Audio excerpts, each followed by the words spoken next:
नाज़रीन ख़बर है जोंगल वारे इलाइक़े में पसंद जो पढ़णो कंदड़ जोड़ो तहफ़्फ़ुज़ुल जोंगल प्रेस क्लब पहुतो।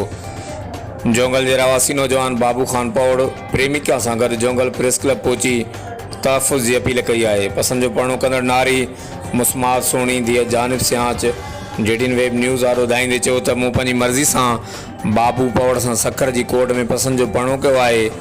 हुन चयो त मुंहिंजो अॻूणो मुड़ुसु नौशाद उन्नड़ मूं ते तशद्दुद कंदो हो, जंहिंमां मूंखे 3 ॿारनि जी औलाद आहे। मूं अॻूणे मुड़ुस खां तलाक वरिती आहे। हाणे मूं बाबू पौड़ सां पसंद जो पढ़णो कयो आहे, जंहिं करे मूंखे ऐं मुंहिंजे मुड़ुस बाबू पौड़ खे मुंहिंजे वारसनि ऐं अॻूणे मुड़ुस मां जान जो ख़तरो आहे ऐं माइट असांखे क़त्ल करण जूं धमकियूं ॾियनि था ऐं कूड़ा केस दाख़िल कराइनि था।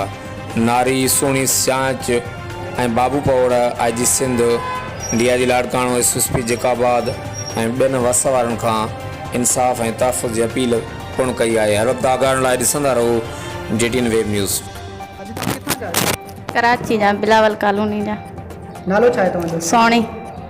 तव्हांखे कंहिं मां ख़तरो आहे? पीउ मां, भाउनि मां, मुड़ुस मां। हुनजो नालो छा आहे?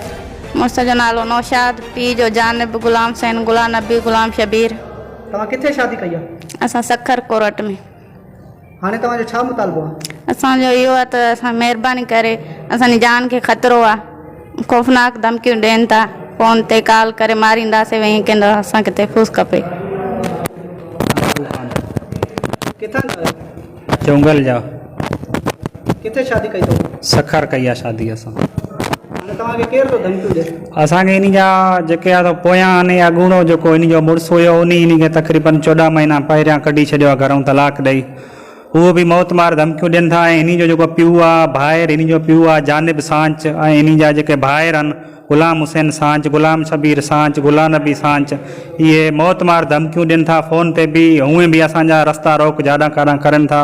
असां कोर्ट में लव मैरिज कयो आहे। असांखे ख़ुदारा आला अमलदारनि खां वस वारनि खां असां मुतालबो था कयूं त असांजी तहफ़्फ़ुज़ कयो वञे। असांखे जानी माली नुक़सान जो ख़तरो आहे। असांखे कोर्ट सगोरी त असांखे लेटर ॾेई छॾिया आहिनि, पर असां IG Sindh, DIG Larkana, SSP Shikarpur, SSP Jacobabad, SHO B section उदी खां बि असां मुतालबो था कयूं त असांजो तहफ़्फ़ुज़ कयो वञे।